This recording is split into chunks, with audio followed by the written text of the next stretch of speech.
Hey guys! So in this video, meron naman tayong bagong product na i-review. It's the Lily's Touch Miracle Cream. And I also use this with the Lily's Touch Miracle Soap. Ang ginawa ko dun sa soap is hinati ko siya. Kumuha lang ako ng maliit.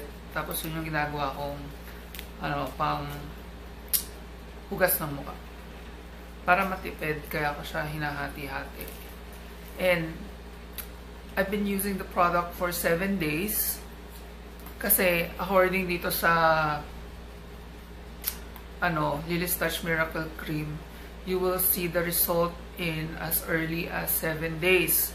You will have, sabi nila, smoother, lighter, and brighter skin in 7 days. So, yeah. Totoo naman yung sinabi nila. I'm gonna post a picture ng before and after ako gumamit nito. So, umpisahan ko muna dun sa mga nagustuhan ko dito sa product na to. Unang-una, as you can see from the picture, yung pores ko are much smaller. And also, my skin is brighter. So, yun yung dalawang nagawa niyang maganda sa aking skin. What I don't like about this is yung scent niya. Para siyang Max candy na melon. I'm not sure if you're familiar with that candy. Pero yeah, ganun yung scent niya. Parang sobrang matamis. So, personally, ayoko lang ng ganong amoy. And then, pangalawa, medyo mahirap siyang spread out evenly sa face kasi medyo dry yung consistency niya. Then, pangatlo, since medyo malamig yung panahon ngayon, di ba? So, nakaka-dry siya ng skin.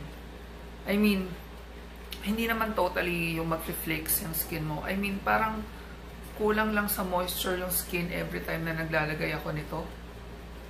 So, kung dry skin na kayo, tapos medyo malamig pa yung climate ngayon, tapos maglalagay pa kayo nito, so baka talagang maging dry yung skin nyo. So, I don't recommend this for people who have dry skin. Pero kung ang skin nyo is oily or combination, pwede kayo nito.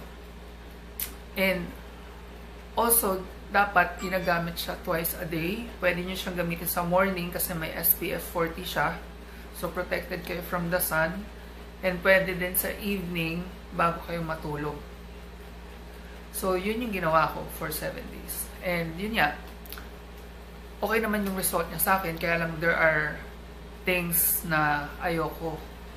But overall, effective naman yung product. So, I will still recommend it. I'm gonna give it 3 stars out of 5 stars. If you guys are interested in purchasing this product, it is available at Cheska Store. I'll have her link in the description box. And that's it for this video. Sobrang straight to the point na review.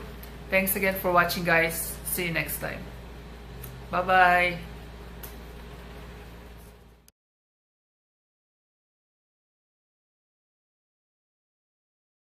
To order, visit Cheska Store at Instagram.